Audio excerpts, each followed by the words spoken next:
Bonjour, bonjour. Je suis très heureux de vous retrouver ce matin. Parler de l'actualité de la crypto-monnaie et du monde merveilleux de la blockchain. Voilà. Déjà, aujourd'hui, nous allons parler de FTX, encore une fois de plus. Voilà.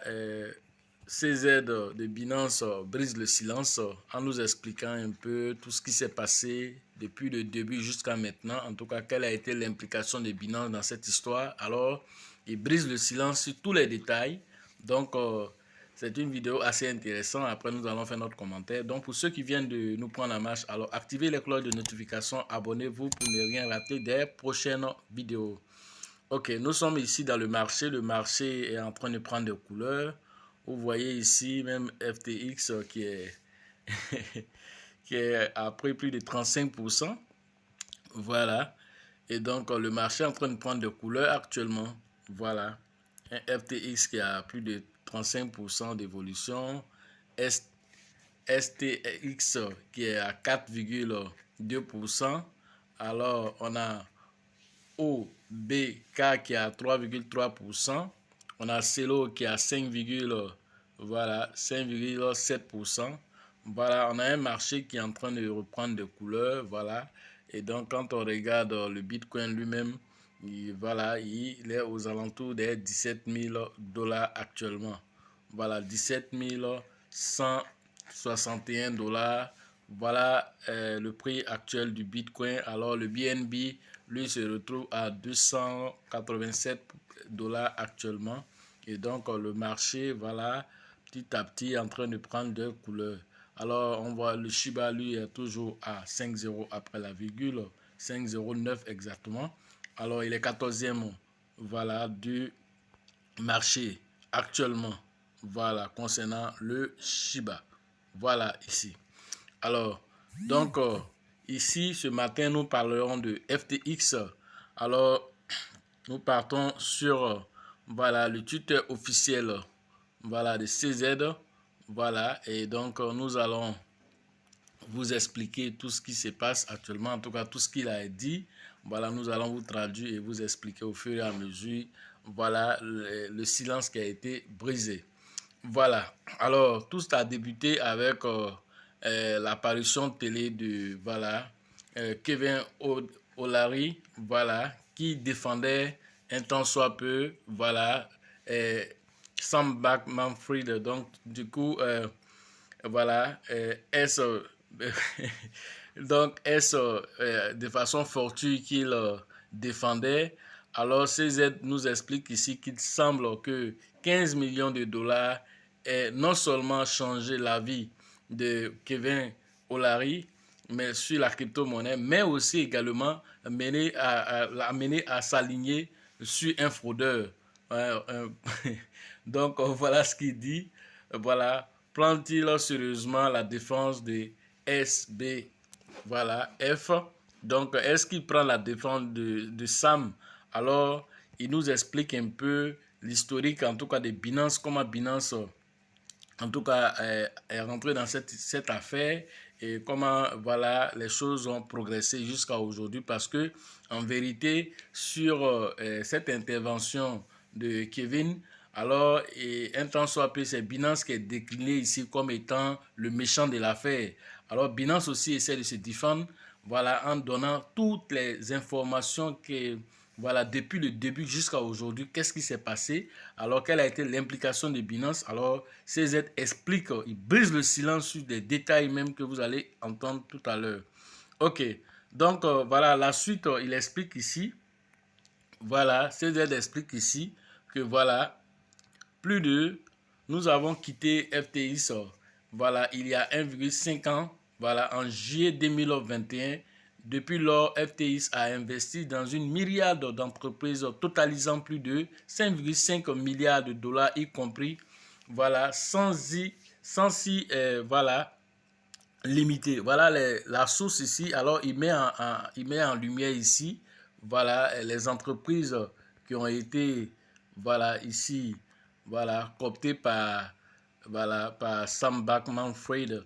Alors, voilà, dans ces entreprises, vous allez voir ici, il y a Voyageur qui est dedans, voilà, il y a Nier, voilà, il y a quoi encore? Digital Access, il y a Genesis qui est le premier ici. Alors, vous voyez, alors c'est plusieurs sociétés ici. Quand on comptabilise ici, on a jusqu'à 33 sociétés ici.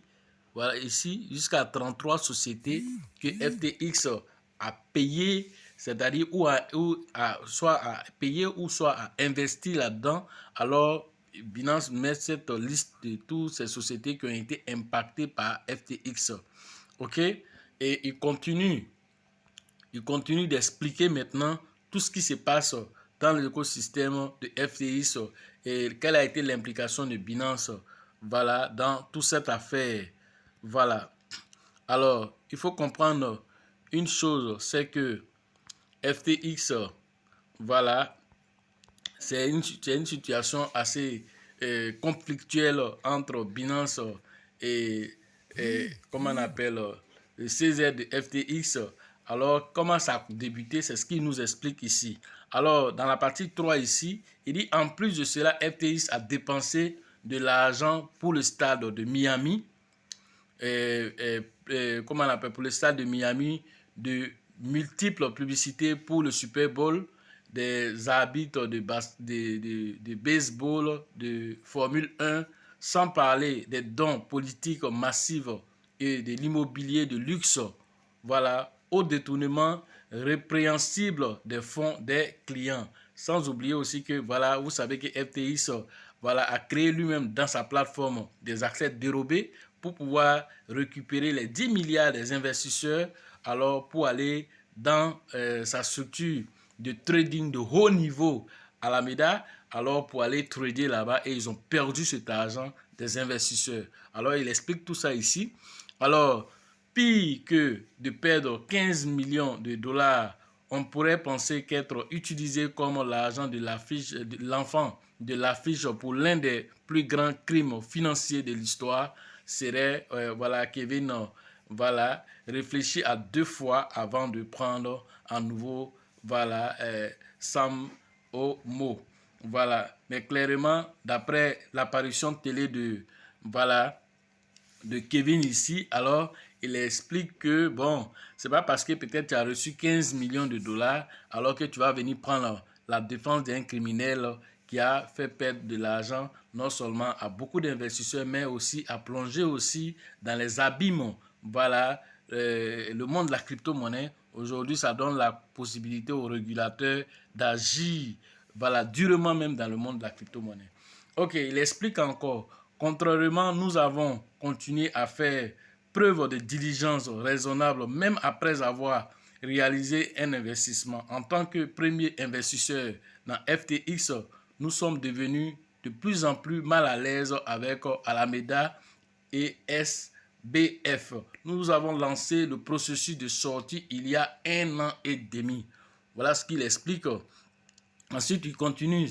Sam était tellement décontenancé lorsque nous avons décidé de nous retirer en tant qu'investisseur qu'il a lancé une série de triades offensives contre plusieurs membres de l'équipe Binance, y compris en menaçant de faire des efforts extraordinaires, des efforts extraordinaires pour nous faire payer. Nous avons toujours ces SMS ici. Alors, il dit qu'il a toujours ces SMS, les SMS de Sam Bankman-Fried.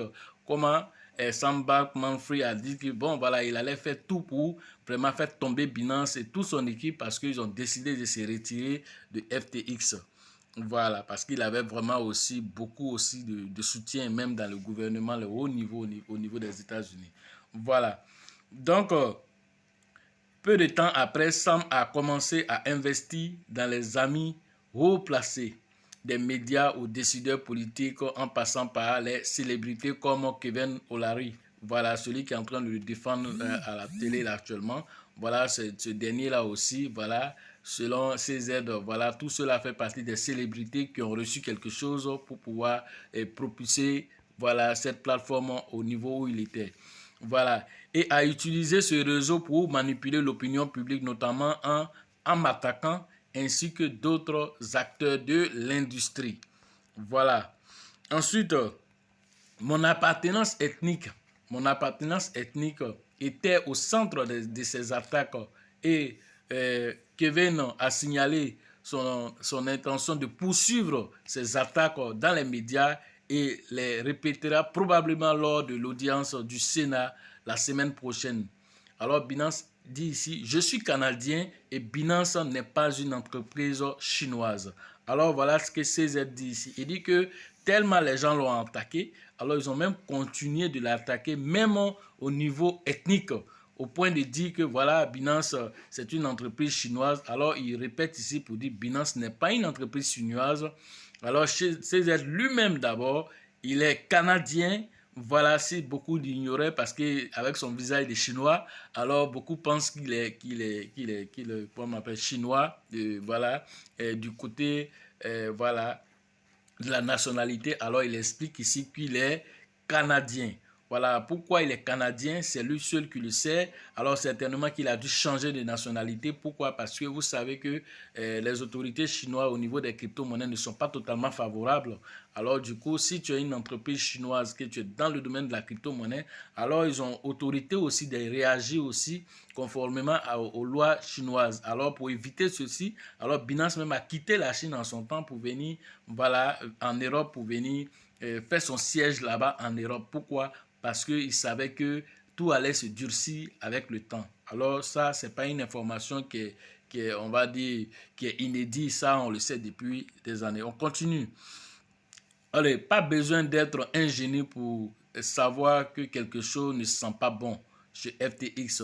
Il faisait un dixième de notre taille, mais nous ont dépensé, mais ont dépensé 100%. C'est-à-dire que non seulement FTX faisait plus de un dixième seulement, ils faisaient seulement que un dixième de Binance, mais ils ont dépensé plus fois, c'est-à-dire que 100 fois plus que Binance dans le côté marketing. Voilà, et dans le côté marketing, en faisant des fêtes fantaisistes aux Bahamas, des voyages à travers le monde et manoirs de tous leurs cadres supérieurs et parents.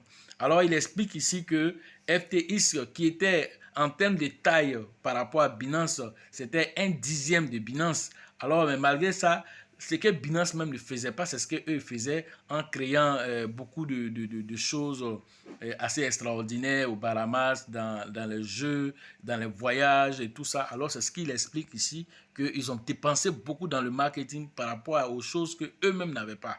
Voilà, tout ça pour se donner de la visibilité. Alors, il termine pratiquement ici en expliquant que de tout ça, Binance, si on fait le point Binance, nous avons obtenu plusieurs enregistrements et licences dans le monde, notamment en France, à Dubaï, à Bahreïn, en Espagne, en Italie, en Lituanie, à Abu Dhabi, en Nouvelle-Zélande, à Chypre, en Pologne, au Kazakhstan, en Australie, au Canada, en Afrique du Sud, voilà, plus que tout autre échange, y compris FTX. Ça, c'est CZ qui explique tous ces endroits que je viens de citer là, tous ces pays-là ont déjà donné la licence à Binance pour exercer en tant que crypto-monnaie, en tant que, comment on appelle, plateforme d'échange. Alors, c'est extraordinaire d'entendre tout ceci.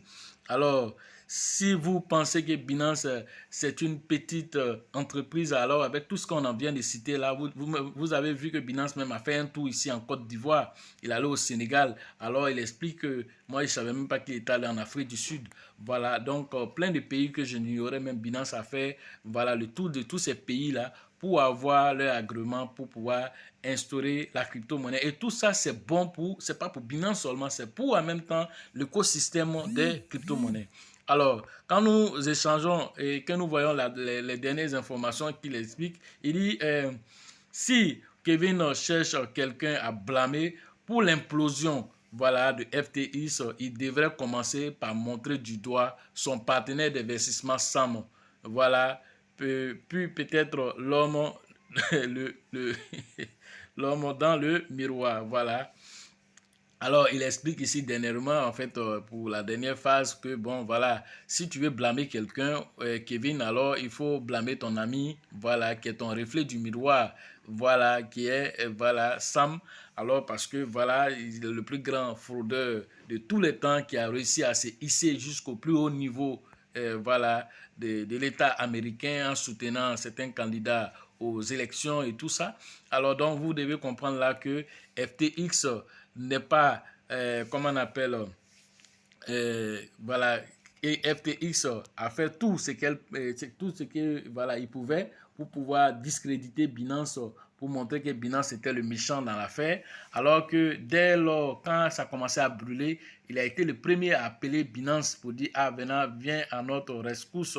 Alors Binance a voulu même sauver par rapport à, comment on appelle, aux investisseurs, voilà, mais quand Binance a compris que non seulement il y avait beaucoup de manquements financiers, voilà, dans les passifs comme dans les actifs.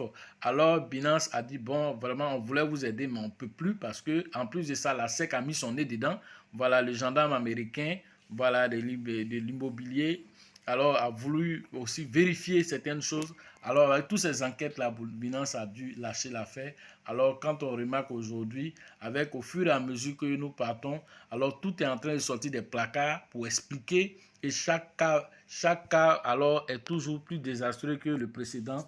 Alors on se rend compte que c'était vraiment un grand Ponzi, et que c'était derrière aussi des gens même qu'on ne pouvait pas penser qu'on pouvait aussi facilement duper, se sont retrouvés dans cette affaire.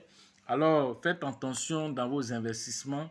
Voilà, c'est ce qu'on est en train de nous dire ici. C'est pourquoi Binance expliquait ici quand des gens s'attaquaient à lui pour dire que bon, vous n'êtes pas obligé d'investir dans le monde de la crypto-monnaie. Vous n'êtes pas obligé d'investir, voilà, sur une plateforme centralisée. Alors, si vous voulez aussi investir dans une plateforme décentralisée, voilà, dans la défi, vous devez aussi savoir les risques qui sont liés aussi à toutes ces plateformes aussi, qu'elles soient centralisées ou décentralisées. Il y a des risques. Il vous faut forcément une formation avant de vous lancer dans le monde de la crypto-monnaie. Voilà ce que vous devez comprendre à travers tout ce scénario que nous avons expliqué ici tantôt. Alors, si, voilà, dans toute cette équation, vous, en tant qu'investisseur, voilà, tous les dossiers, voilà, ont été révélés ici, Binance en tout cas a donné sa version des faits, voilà, si, avec toutes ces informations, vous pensez que, voilà, il n'est pas bon d'investir dans la crypto-monnaie, alors moi je vous dis non, il est bon d'investir dans la crypto-monnaie, mais il y a des risques. Alors mettez ce que vous êtes prêt à perdre dans le monde de la crypto-monnaie, c'est ce qu'on vous demande. Parce que la troisième plus grande plateforme, c'est elle qui vient de s'effondrer ici, FTX. Alors qui aurait pu penser cela il y a déjà 2 ans ou 3 ans par derrière?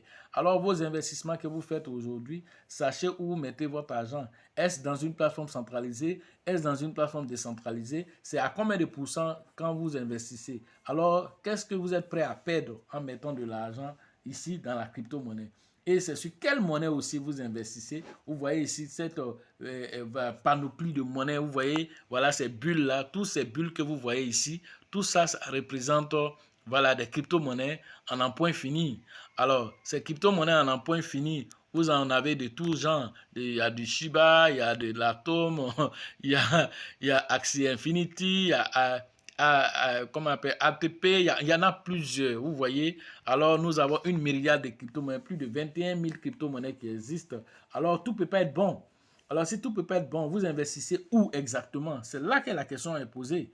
Alors, on ne se lève pas aussi pour se jeter dans le monde de la crypto-monnaie sans formation. Il faut bien que vous soyez formé pour pouvoir choisir. Voilà, c'est ce qui va amoindrir les risques que vous prenez. Et parce que c'est pas un truc aussi quand on vient investir et directement au lendemain, on s'attend à des résultats. Alors, si ça pouvait faire du holding, ce qui veut dire que vous devez patienter pendant 5 ans. J'ai fait une vidéo très intéressante avec voilà, CZ lui-même qui expliquait ici comment Binance a évolué de 1,75 $ en 2017 jusqu'à aujourd'hui à 287 $ à l'heure de cette vidéo. Alors seulement de, voilà, on va dire de 2017 à 2022, alors pratiquement autour de 5 ans. Donc vous devez comprendre là que les choses avancent à une vitesse éclair. Alors, donc, quand vous devez investir, vous devez vous préparer, vous devez vous former pour que vous puissiez bénéficier de tout ceci. Voilà ce qu'on pouvait vous dire ce matin sur l'actualité des crypto-monnaies et du monde merveilleux de la blockchain. Alors, l'affaire FTX Je suis sûr que voilà, il y a même entendu quelque part que voilà, il y aura un film qui sera fait sur voilà, Sam qui expliquera aussi la chute de FTX. Alors, FTX a fait dégringoler beaucoup de sociétés. Vous avez vu 33 sociétés ici, voilà, qui sont sur la liste. Voilà, ces 33 sociétés seront impactées. Alors que ce soit des sociétés dans la monnaie fiduciaire, que ce soit des sociétés dans le monde de la crypto-monnaie, Genesis et tout le Patacan, alors tout ça alors va avoir un impact. Mais ça permet aussi de tirer des leçons, comme CZ aussi le disait, il dit les bons acteurs vont rester, les mauvais vont quitter le navire. Voilà. Et comme on le disait aussi, le vieux Warren Buffett qui disait que c'est lorsque voilà, la mer, les vagues se retirent, qu'on voit que qui se baignait nu. Voilà, son adage ici prend effet ici parce que voilà, lorsque le marché baissier arrive, alors c'est là qu'on sait quelle crypto-monnaie est solide, quelle crypto-monnaie n'est pas solide. C'est là qu'on voit aussi. Et donc, toutes les crypto-monnaies qui restent ici, valides sur le marché, que ce soit le Shiba, que ce soit Raka, que ce soit Baby Doge, qui tiennent bon malgré ce marché baissier, alors vous devez comprendre là que ce sont des crypto-monnaies de valeur. Ce sont des crypto-monnaies de valeur. Là, nous sommes en bear market. Alors, quand nous serons maintenant dans le marché haussier, qu'est-ce qui va se passer avec ces crypto-monnaies? C'est là que nous devons maintenant parler de stratégie. Alors, quelle stratégie on met en place? Ça, c'est en formation. Donc, la formation au niveau voilà, de la prochaine édition, ce serait au niveau de Mans. Voilà, la date a été donnée, cette date finale que nous espérons ne changera plus. Alors, c'est prévu pour le 17 et le 8 janvier 2023, l'année prochaine. Alors, Inch'Allah, nous serons à Mans pour donner cette formation-là. Alors, donc pour ceux qui veulent s'inscrire, alors entrez en contact avec le leader qu'on appelle Nyawa, voilà, pour vos différentes inscriptions au niveau, voilà, des 18 montagnes Côte d'Ivoire. Donc, rentrez en contact avec ce dernier pour vous inscrire, nous serons à Mans. Ok, la formation, ça c'est la première édition qui va se passer à Mans en ce moment. La troisième édition, celle de San Pedro, nous avons oublié la dernière fois de mentionner. Alors, San Pedro nous a titillé un peu. Ok, on revient. San Pedro, voilà. Donc, TV, je n'ai pas oublié cette fois-ci là.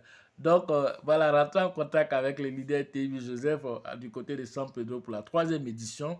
Voilà, avec son acolyte de tous les jours, Sengo. Voilà, qui frappe fort dans le trading avec la formation qu'il a reçue. Il fait ses 22 $ par jour. Alors, c'est extraordinaire. Et nous sommes très fiers de lui par rapport à, en tout cas, beaucoup qui apprennent mais qui n'appliquent pas. Lui, il apprend, il applique et il fait des résultats. Et nous sommes fiers dans ce bear market-là, arriver à faire même ne serait-ce qu'un 3, 4 $, mais c'est extraordinaire. Lui, il va être à 22 $ souvent. Alors, c'est extraordinaire et c'est quelque chose à féliciter. Ok.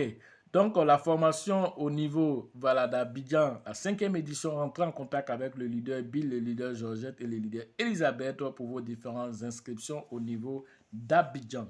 La formation au niveau voilà, d'Abengourou, c'est avec le grand leader qu'on appelle Yapi que vous devez interagir pour vos différentes inscriptions. La formation au niveau de Daoukro, c'est avec le grand leader qu'on appelle Yaya que vous devez interagir. Au niveau de Korogo, rentrez en contact avec le grand leader qu'on appelle Kone et le leader DJ pour vos différentes inscriptions dans la zone du Grand Nord. La formation au niveau de l'international Ouagadougou, rentrez en contact avec le grand leader Dieudonné pour vos différentes inscriptions. Au niveau de la RDC, c'est le leader Faustin qui va interagir avec vous pour les différentes inscriptions. La formation au niveau du Sénégal, c'est avec le grand leader qu'on appelle, voilà, Mahama, que vous devez interagir pour les différentes inscriptions. La formation au niveau, voilà, du côté du Togo, c'est avec le grand leader qu'on appelle Abraham que vous devez interagir.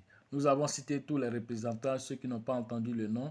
Alors, le numéro se trouve dans la description de cette vidéo. Sachez toujours que la chance accorde et accordera toujours ses faveurs aux esprits avertis et aux esprits entreprenants. Et si vous pensez que la formation coûte cher, alors je vous en prie, alors essayez l'ignorance.